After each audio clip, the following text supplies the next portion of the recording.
Эфир абхазского телевидения продолжает русская служба новостей. Здравствуйте. Президент Абхазии, главнокомандующий вооруженными силами Аслан Бжаня утвердил план по боевой морально-психологической подготовке военнослужащих на зимний период обучения.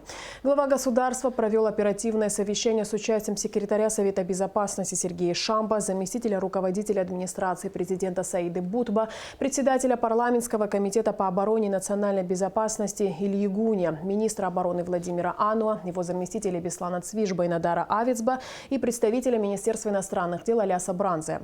Главнокомандующий вооруженными силами Аслан Бжаня в сопровождении секретаря Совета безопасности также посетил подразделения Министерства обороны, расположенные в восточной части Абхазии. Глава государства ознакомился с условиями несения службы военнослужащими материально-техническим оснащением частей вооруженных сил.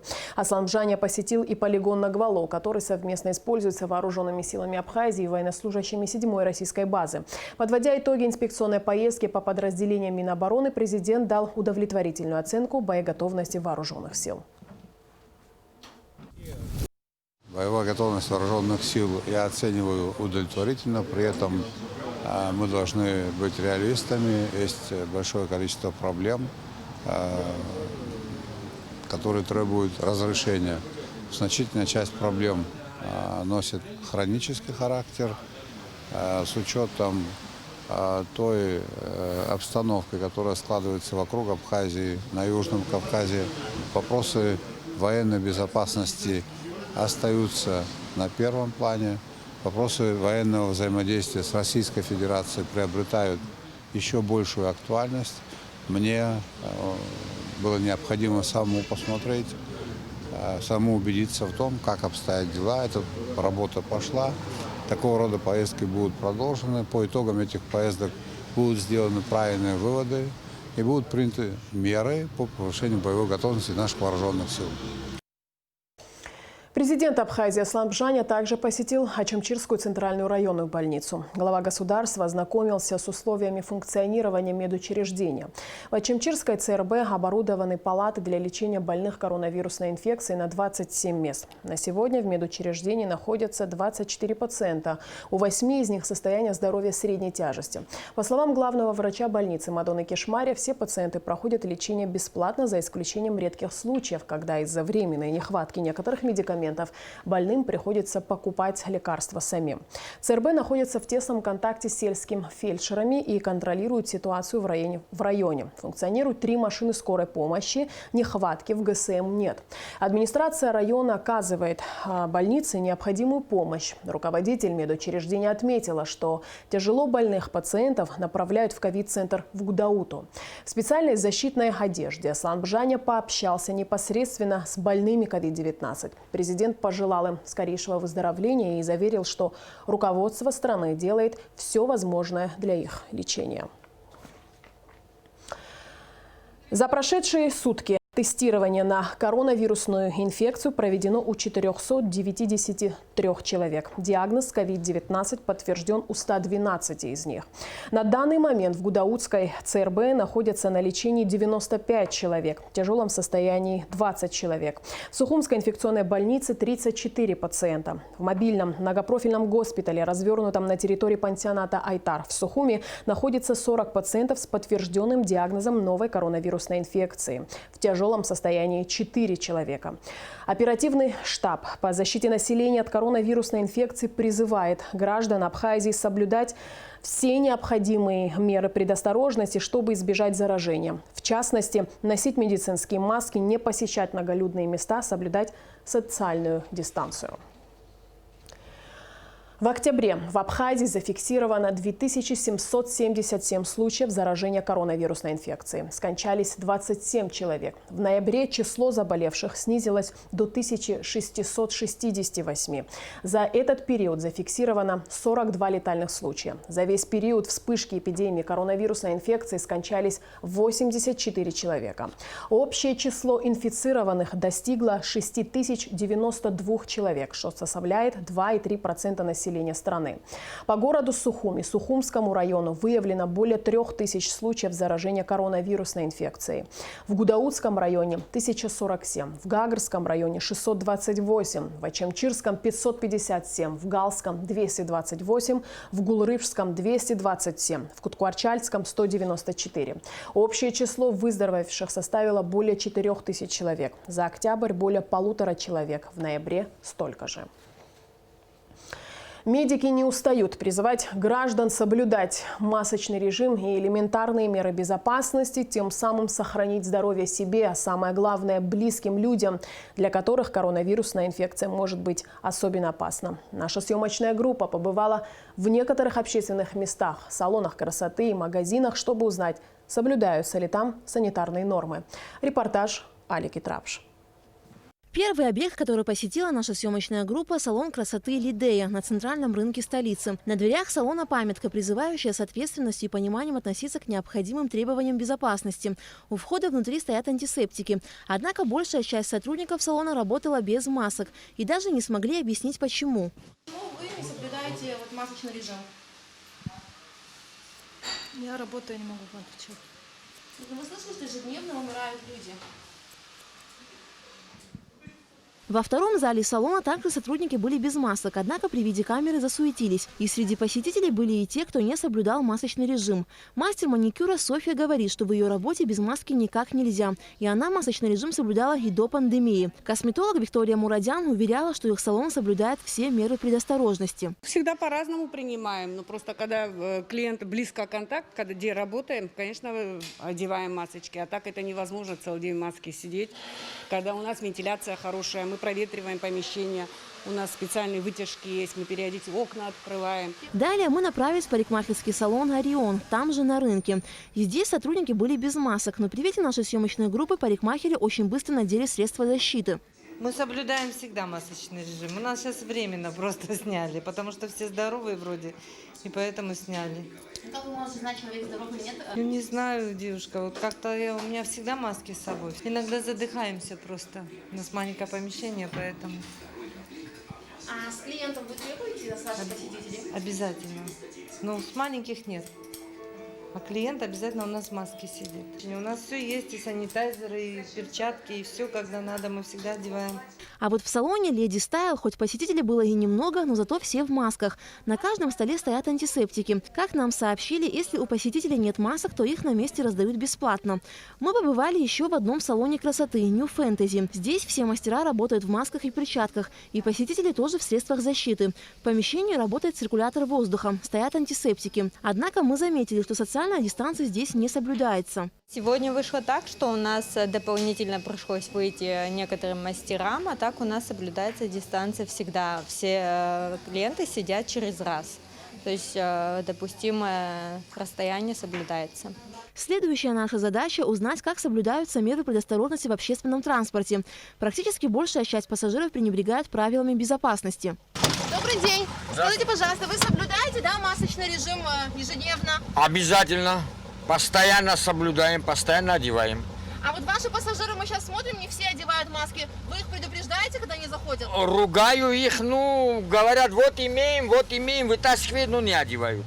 А так в основном одеты все. Нельзя не отметить тот факт, что некоторые водители надевали маски только при виде камеры. Некоторые из них говорят, что при входе в транспорт они предупреждают пассажиров. Добрый день.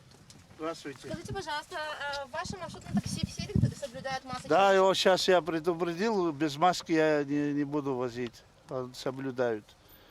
Пожалуйста. А вы пассажиров стоя перевозите? Стоя я не перевожу, но бывает иногда заходят, и они не... Как вот говорим, иногда не выходят, стоят и вот так вот ездят. Так вот нет. А в случае, если у пассажиров нет масок, что вы делаете? Вы их не сажаете? Я предупреждаю и, конечно, не этот... Но много ли вообще бывает нарушений, да? Ну, бывает, да. Мы также посетили несколько торговых точек. В магазине «Анаша» на центральном рынке кассир была без маски. Но и посетителей в это время тоже не было. Я же говорю, он у меня упал и дену. Консультант Алла рассказала, что они просят посетителей надеть маски и предлагают воспользоваться антисептиком. Однако не все прислушиваются к их просьбам. В продуктовом магазине «Золотой колос» на турбазе нам не особо были рады. Продавцы обслуживали посетителей без масок, но уверяли нас в обратном. Что, видите, вот все, маски у нас все есть при себе. Не одевайте, когда вы обслуживаете клиентов. Все, будем одевать. Почему вы были без маски, можете сказать? Я была в маске. Вы только что были без маски, мы вас засняли. Я просто поменяла маску. Вот у меня вторая маска. То есть вы так обслуживаете людей, да, в маске? Да. Мы только что видели вас, вы обслуживали людей без маски. Вы понимаете, я периодически меняю маски. У меня их несколько штук. Я каждые 2 часа меняю, то есть маску. А как не все были в масках? Ну, покажите в связи с тем, что задыхаются люди. Целые сутки в масках стояли. В магазине «Бабаевский» мы столкнулись с аналогичной ситуацией. Кассиры обслуживали покупателей без масок, ссылаясь на то, что они задыхаются или у них на нее аллергия. Конечно же, за один день невозможно посетить все места массового скопления людей. Но очевидно, что в большинстве своем в этих местах не соблюдаются меры предосторожности. Каждому из нас стоит проявить ответственность и соблюсти элементарные нормы безопасности, чтобы не пополнить списки заболевших коронавирусной инфекцией. Алика Трапшина, Алгухава, Абхазское телевидение. Премьер-министр Александр Анкваб провел рабочую встречу с министром по налогам и сборам Дауром Курмази и председателем Государственного таможенного комитета Гурамом Гинапшба. Руководители фискальных ведомств доложили главе правительства о результатах работы за 11 месяцев, поделились прогнозами по результатам года. Так, товарооборот за 11 месяцев текущего года совершен на сумму 23 миллиарда 217 миллионов рублей при плане 25 миллиардов 430 миллионов. После урегулирования проблемных вопросов с российскими коллегами увеличились объемы экспортируемых цитрусовых, и за последние сутки перемещено через таможню 900 тонн 404 килограмма мандаринов. На сегодняшний день экспорт цитрусовых составляет почти 13 тысяч тонн. А что касается начисления таможенных платежей, то по состоянию на 1 декабря исполнение составило 89%. Завершая рабочую встречу, Александр Анкваб поручил повысить эффективность администрирования налоговых платежей от крупных предприятий. Во вторник, 1 декабря, на воздушной линии Учамчира 220 киловольт произошла авария, в результате чего вся западная часть Абхазии осталась без света. На место сразу выехала ремонтная бригада РУП «Черноморэнерго». Причиной аварии стал обрыв шлейфа на одной из опор. Работы были затруднены темным временем суток и сложным рельефом местности. Поэтому руководством Черноморэнерго был запрошен переток из Российской Федерации в количестве 200 мегаватт. Рано утром 2 декабря специалисты приступили к устранению аварии, и приблизительно к 11 часам дня энергоснабжение страны было возобновлено по стандартной схеме. Что касается веерных отключений света в Абхазии, то они продолжаются по графику на 2 часа в сутки. Где-то в 20:00 нам начал осуществляться переток, но не в той мощности, которую мы запросили, а в меньшей. По техническим причинам из России не могли поставить там такую мощность. Поэтому дополнительно были введены ограничения потребителей и в ночное время, чтобы мы не превысили лимит, а то в этом случае они могли бы отключить линию из Российской Федерации. Утром нашли место повреждения и устранили быстро. То есть повреждение было, шлейф был поврежден на одной анкерной опоре. Повреждение устранили, и в 10 утра уже перешли на наше напряжение. То есть электроснабжение по старой схеме от наших источников электроэнергии, то есть от Энергогэс. Мы запитали всех потребителей, а переток со стороны России был отключен 10 часов. Сотрудники Министерства внутренних дел продолжают выявлять факты незаконного подключения майнинг-установок. Об этом материал пресс-службы МВД. В результате проводимых рейдовых мероприятий сотрудники Управления экономической безопасности и противодействия коррупции МВД Абхазии совместно со Службой государственной безопасности и специалистами энергонадзора при госстандарте в рамках исполнения постановления правительства о мерах по регулированию деятельности по добыче криптовалют за текущую неделю отключили и опломбировали энергоисточники 14 так называемых майнинг-ферм. Для осуществления своей деятельности владельцы незаконно подключались к сетям электроэнергии. В специально оборудованных внушительными стеллажами помещениях правоохранители обнаружили более 1000 устройств для нелегального получения криптовалют в Сухумском районе и порядка 600 в Гулрыбском. Остановлена деятельность 2 объектов в столице. Также 8 объектов в городе Сухум, ранее осуществлявших данную деятельность, обесточены и соответствующим образом опломбированы. Рейдовые мероприятия на предмет наличия разрешительных документов на право осуществления деятельности по добыче криптовалют и законности подключения оборудования к энергосетям продолжаются. Министерство финансов сообщает об открытом конкурсе на проведение работ по развитию прикладного программного обеспечения по автоматизации системы управления бюджетным процессом в части казначейского исполнения государственного бюджета Республики Абхазия на 2020-2021 годы. С информацией о порядке участия в конкурсе, сроках и других подробностях можно ознакомиться на официальном сайте Министерства финансов. В связи с кончиной народного артиста Абхазии, кавалера ордена Ахзапша третьей степени Вахтанга Иосифовича Возба, распоряжением премьер-министра создана комиссия по организации похорон артиста. Прощальная церемония состоится 4 декабря в 14 часов по адресу город Сухум, улица Шхацава, 21.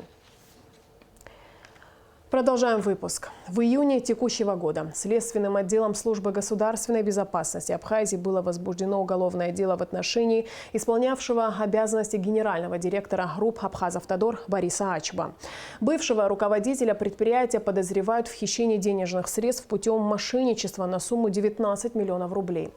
2 декабря в Сухумском городском суде прошло первое слушание по этому делу. Репортаж Гугуцы Вардания. Заседание суда по делу бывшего директора республиканского унитарного предприятия «Абхазавтодор» Бориса Ачба началось с ходатайства адвоката подсудимого об исключении признания потерпевшей стороной Министерства экономики Абхазии. Сторона защиты считает, что Минэкономики не имеет никакого отношения к группе «Абхазавтодор». Защита считает решение следователя Адлиба о наделении статусом потерпевшего Министерства экономики Республики Абхазия ошибочным. Во-первых, учредителем РУП «Абхазавтодор», согласно ее уставу, том 1, лист 120-129, осуществляющим полномочия собственника имущества является Государственное управление Республики Абхазия по транспорту.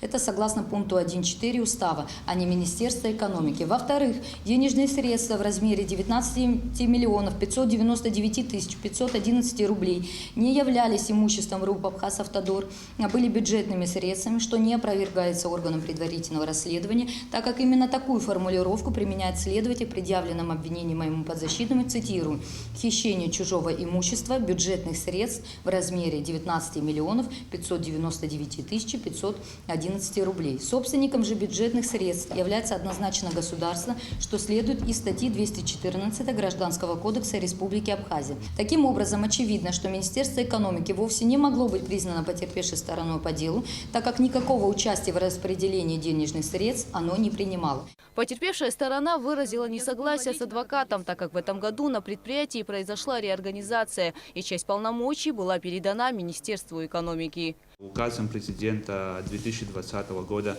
произошла реорганизация данного управления. Его полномочия, часть полномочий были переданы Министерству экономики Республики Абхазия. И в связи с этим указом было принято новое постановление Кабинета министров об утверждении положения Министерства экономики, где в приложении 2 в качестве одной из подведомственных организаций указано республиканское унитарное предприятие «Абхазавтодор». Поэтому Министерство экономики в отношении группы «Абхазавтодор» имеет законные полномочия по осуществлению прав собственника в отношении его имущества. Прокурор поддержала позицию потерпевшей стороны. Считаю, что ходатайство, заявленное стороной защиты, является необоснованным и не подлежит удовлетворению по следующим основаниям. Как уже было сказано, представителем потерпевшего, материалами уголовного дела достоверно установлено, что собственником РУП «Абхазавтодор» является Министерство экономики Республики Абхазия. Согласно статье 42 Уголовно-процессуального кодекса Республики Абхазия, потерпевшие могут признаваться как физические, так и юридические лица, кому причинен материальный и имущественный ущерб. В связи с чем следователям Службы государственной безопасности Республики Абхазия было принято правильное решение, учитывая, что непосредственно собственником имущества данного унитарного предприятия является Министерство экономики Республики Абхазия, было принято решение о признании данного министерства потерпевшим. Также хотелось бы сказать в дополнение касаемо представителя потерпевшего, также данное решение соответствует требованию уголовно-процессуального законодательства Республики Абхазия, и оно является правильным. Адвокат обвиняемого Инга Габилай утверждает, что указ о реорганизации предприятия был издан в 2020 году, а само преступление совершено в 2017. Появляется приказ, как вы ссылаетесь, от 13 июля 2020 года. Потерпевшим становится не в зависимости от каких-то обстоятельств, а по факту. Данное преступление, которое вменяется моему подзащитному, инкриминируемому, моему подзащитному, оно было совершено по версии правоохранительных органов в 2017 году. В 2017 году Министерство экономики никакого отношения к данному РУПу не имело. По словам судьи городского суда Мадины Чанба, РУП «Абхазавтодор» входит в перечень предприятий, которые курирует Министерство экономики, и поэтому ходатайство адвоката было отклонено. Министерство экономики наделено правами собственника имущества РУП «Абхазавтодор». И согласно устава РУП «Абхазавтодор», приобщенному к материалам дела, имущество РУП «Абхазавтодор» находится в республиканской собственности. И учитывая, что собственником имущества РУП «Абхазавтодор» является все-таки Министерство экономики Республики Абхазия, преступлением причинен имущественный вред одновременно как имуществу РУП «Абхазавтодор», так и государству в лице Министерства экономики. Соответственно, постановление о признании потерпевшим Министерства экономики суд считает законным, в связи с чем суд, совещаясь на месте, постановил в удовлетворении ходатайства адвоката Габилая о признании в качестве потерпевшей стороны по уголовному делу Министерства экономики необоснованно отказать. Необходимо признать потерпевшим и другое юридическое лицо, это РУП «Абхазавтодор», так как непосредственно этой организации был причинен ущерб, и поэтому в соответствии со статьей 42 Уголовно-процессуального кодекса Республики Абхазия ходатайством о признании потерпевшим республиканского унитарного предприятия РУП «Абхазавтодор». Данное ходатайство поддержала и сторона защиты. Подсудимый Борис Ачба не признает своей вины и просит суд признать потерпевшими его. Вы не хотите поменять свой статус? Я являлся на тот момент юридическим. Мы говорим о юридическом лице. Никого мы в заблуждение не вводим в вашем суде. Деньги не принадлежали РУП «Абхазавтодор».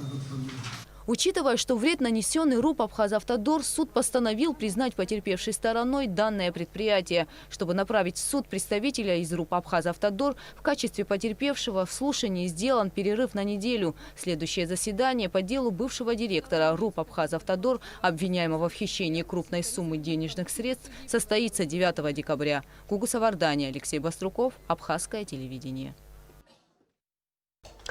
Министерство просвещения и языковой политики Абхазии и Белгородский государственный технологический университет имени Шухова заключили договор о сотрудничестве в сфере образования.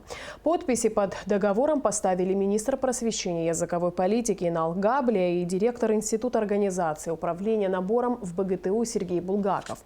Договор предусматривает проведение олимпиады, конкурсов, обмен творческим опытом между учащимися БГТУ и образовательных учреждений Абхазии, обмен педагогическим опытом, взаимные визиты сотрудников, преподавателей, студентов и учащихся общеобразовательных школ, развитие преподавания русского языка, его изучения и интереса к нему, подготовка к обучению в БГТУ. Мы подписали сегодня договор о том, что мы будем взаимодействовать с Министерством просвещения и языковой политики, и Белгородский технологический университет будет проводить различные мероприятия поддержки для развития образования, науки и культуры в Республике Абхазия. Для ребят, выпускников школ и не только выпускников, предоставляется уникальная возможность поучаствовать в олимпиадном движении для того, чтобы выявить талантливую молодежь, для того, чтобы развивать творческие способности ребят по предметам математика, информатика. И, безусловно, я думаю, каждый убежден и уверен о том, что для Республики Абхазия необходимы инженерные кадры для того, чтобы развивать народное хозяйство, необходимы ребята талантливые, которые смогут развивать технологические процессы, для того, чтобы Республика Абхазия становилась все краше и богаче. Я думаю, что соглашение, которое мы подписали, будет направлено на удовлетворение всех потребностей двух стран, и Российской Федерации, и Республики Абхазии. В плане, да, как вы уже отметили, и олимпиадное движение мы поддерживаем, и внутри страны у нас этот опыт уже имеется. И только будем рады, да, вашему участию, вашей помощи, вашим специалистам, которые будут, да, организовывать эту олимпиаду, потом и проверять. Сейчас первый этап проходит у нас в республике. Дети участвуют в олимпиаде по математике и информатике. И я очень рад, что такую возможность вы нам предоставили. Был очень благодарен этой возможности. И со своей стороны будем этому содействовать, продолжать это, углублять это сотрудничество. Эти 4 года показали, что Белгородский технологический университет на передовой, да, на развитие наших систем образования. Поэтому я еще раз хочу подчеркнуть, что мы очень благодарны и признательны вашей поддержке и содействию. Министерство туризма Абхазии проводит конкурс на разработку логотипа туристического бренда Абхазии. Победителя ждет денежный приз в размере 50 тысяч рублей. А главное, он сможет вписать свою идею в историю туризма Абхазии. Все подробности расскажет Сария Кварасхелия. Содержание туристического бренда Абхазии должно включать выраженную средствами художественного языка принадлежность к культурным и историческим ценностям республики. Таковы условия конкурса. Идея бренда должна раскрывать действительные преимущества и особенности страны как туристического направления. По мере глобализации страны начинают терять свою индивидуальность. А это будет таким маленьким гербом нашей оригинальности, которая будет представлять Абхазию в мире туризма. Туристический логотип – это прежде всего образ, позволяющий выделить страну на карте, на международной карте. Конкурс будет проходить с 15 ноября по 26 декабря, то есть это будет прием работ, крайний срок 26 декабря включительно. В дальнейшем будет также еще 3 этапа, то есть после 26 декабря по 27 декабря будет работа экспертного совета, где будут отбираться 10 лучших вариантов, и в дальнейшем выставлены эти варианты будут на сайте Министерства туризма для голосования, всеобщего голосования. После проведения голосования 3 лучших варианта будут уже оцениваться конкурсной комиссией. В условиях постоянного роста конкуренции маркетинг любой территории, а именно бренды и имидж, имеют важное значение при сравнении географических зон. В связи с этим все больше стран и городов целенаправленно занимаются продвижением своих территорий и формированием собственного бренда, которые обусловливают туристскую привлекательность местности. Данная тенденция характеризуется тем, что в последнее время туризм стал одной из важнейших отраслей мировой экономики, которая определяет благосостояние регионов. Туризм становится источником создания новых рабочих мест, а также источником развития предприятий и индустрии по всему миру. Тем не менее, нарастающая конкуренция по привлечению туристов требует новых методов и подходов. Одним из наиболее эффективных методов при этом стал брендинг региона как туристской территории. Брендирование играет чрезвычайно важную роль, поскольку включает в себя продвижение услуг и товаров, относящихся к туристской индустрии. Туристический бренд важен для всех стран, создает положительный имидж страны, то есть усиливает лучшие стороны, при этом нивелируя те недостатки, которые имеются у страны. Национальный туристический логотип у нас был и есть, в принципе, но он пока не слишком разрекламирован и не несет того эффекта, которого мы хотим, поэтому мы решили запустить конкурс. Понятно, для чего нужен бренд. Наличие бренда в стране дает возможность продавать продукт намного дороже и эффективнее. Но зачем нужно брендирование территорий, понимает не каждый. Дело в том, что любая страна обладает своими особенностями, которые можно рекламировать и продвигать. А хороший бренд всегда поможет преобразить страну, регион или город. Он создает новый канал общения, положительную реакцию мира и становится инструментом для бизнеса. Заявок пока немного, старт, можно сказать, медленно, но это связано с тем, что сама работа прежде всего представляет собой творческий подход несет. То есть, чтобы просто придумать логотип, это не так, что проснулся и у тебя идея созрела, логотип нарисовал. Нужно определенное время, чтобы отработать те или иные варианты, и как бы надеемся на то, что конкурсанты думают, и в дальнейшем еще будет наплыв больших вариантов для конкурса. Визуальные атрибуты, герб, флаг и гимн представляют любую страну. Сейчас Абхазии уже недостаточно только государственной атрибутики для представления страны. Нужен единый туристический логотип. А это тонкий маркетинговый ход. Ведь создание положительного образа любой страны – необходимое условие развития туристической территории. Сария Кварацхеля, Михаил Братухин, Абхазское телевидение. И в конце выпуска традиционно о погоде. По сообщению Гидромедцентра, в Абхазии ожидается преимущественно ясная погода. Температура воздуха ночью плюс 4,9, днем 12-17 тепла. Температура морской воды плюс 15.